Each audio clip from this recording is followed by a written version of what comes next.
Dur ben şimdi alacağım. Malatya Turgut Özal Üniversitesi öğrencileri olarak 7 Ekim'den bu yana Filistin'e acımasız ve insanlık dışı saldırılarda bulunan İsrail'in dünyanın gözü önünde gerçekleştirdiği soykırımı şiddetle kınıyoruz. İsrail uluslararası hukuku, ahlaki ve insani değerleri hiçe sayarak masum insanları hedef almaktadır. Binlerce insanın hayatını kaybettiği bu saldırıların yanında insanların en temel ihtiyaçlarına erişimlerinin engellenmesi, insani yardımların kesilmesi, sivil yerleşimlerin, hastane ve eğitim kurumlarının bombalanması gibi saldırılar kabul edilemez bir insanlık suçudur. Yaşanan katliamı şiddetle kınarken Filistin halkı için adalet çağrısında bulunuyoruz. Gazze'de gidecek güvenli bölge olmadığından masum çocukların, sivil halkın temel insan haklarına saygı gösterilmesini ve yaşamlarının bir an önce güvence altına alınmasını talep ediyoruz.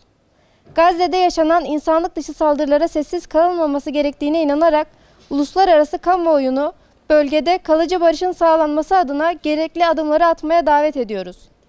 Bu seslenişimizde insan haklarına ve adalete olan inancımızı vurgulayarak Filistin'de yaşanan trajedinin bir an önce son bulmasını umuyoruz.